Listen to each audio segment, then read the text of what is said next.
back. I'm Kimberly. She's Fulyana Osborne, and this is Inside Exec.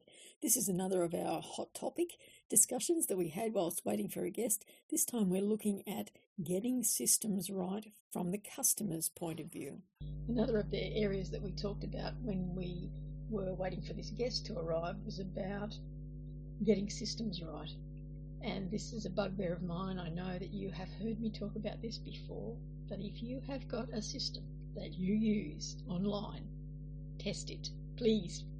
I have had a couple of unpleasant interactions with organisations, very varied. One was an energy provider, and I was looking at an anomaly in the billing address and the service address, and it's for my 92-year-old dad, and he's not comfortable being on the phone talking to people about these things because he worries about getting the information right and whether he's hearing them properly, and so I generally look after that sort of thing for him.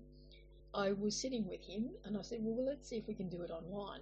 And he had been previously on the phone and been told to send the documentation in an email.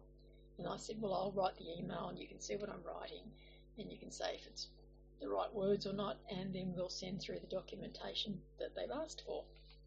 Did all of that, sent it through the email, got rejected. So I went through the process of thinking, well, I've put too much information in, I haven't put enough information in, whatever else it is, and adjusted the form, the online form, sent it through again, still got rejected. And so we went on to the website to see if we could fill out a form. And we filled out a form on the website and got an error when we submitted the form. I'm used to filling out forms online, so and you would be the same. You get a little red box that says you've got to change the value that's in this box because it's not right.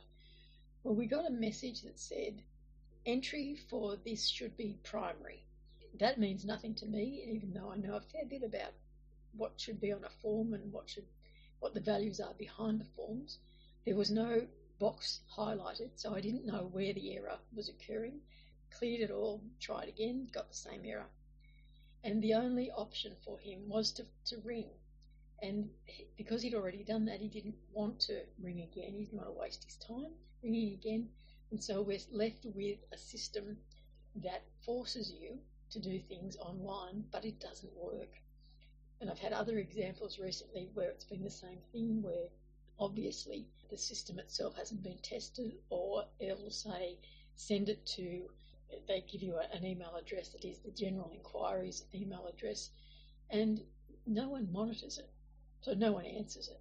And I know I've talked about that previously. I had it with a very large organisation where no one was monitoring the email that was coming in, so they didn't really want the feedback, was my feeling, and so I didn't bother dealing with them anymore. The other example I have is one that's more in a business sense. For one of my other websites, I use a commercial product to sell things on the website, and I got an email earlier in the week that said that the account had been closed because they couldn't verify the business. So I wrote back and said, well, I've been using it for 2 years, but why is it taking you this long to not be able to verify the business? And it is the platform for people to buy things off this website, so I need it resolved. The response to that was that the company asked me to send them a screenshot of the email that I got from them, which I did, and 24 hours later I still have had no response. It's not a website that creates a whole lot of income, but it's still an income generating website, and I wouldn't want to be without it, but I can't do anything unless I take off that platform and use something else. And is that what they want me to do? Not use their product anymore? That lack of follow through, the lack of understanding of what it's like at the other end of their system. Once again, something that we've talked about before is that customers don't have to know how your system works. They don't care how your system works, basically. They just need it to work, and they need it to work for them.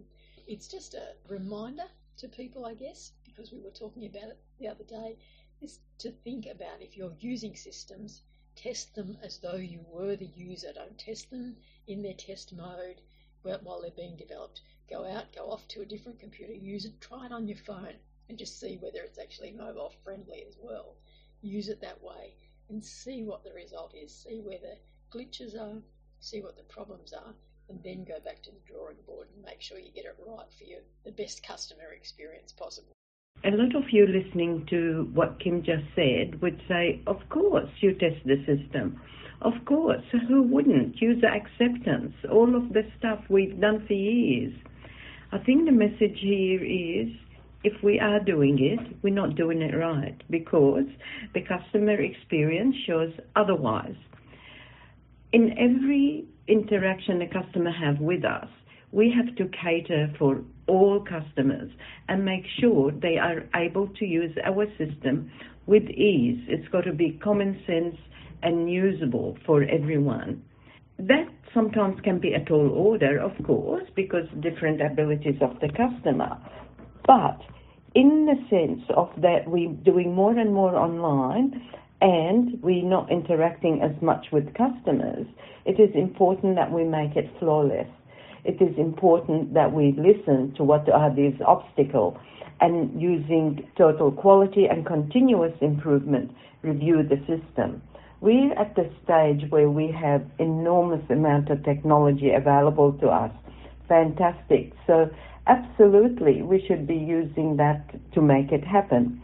Instead of talking about going to the system and make sure it's working, I would want to spend more time on analysis of the data of customer interaction.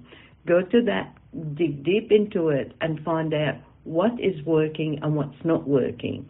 With the working parts, continue to do and enhance and communicate how well the customers are receiving that part of the process. With the others, find out exactly what's not working and improve it. What will happen there if that's applied continuously? It will make sure you're ahead of the game with other competitors, because at the end of the day, what happens is nobody dig deep as much as you did, and then you'll come up with great ideas. And don't forget, you've got a team, and the team is very bright people working in an organization who are very, very keen to come up with new ideas and see them turn into reality.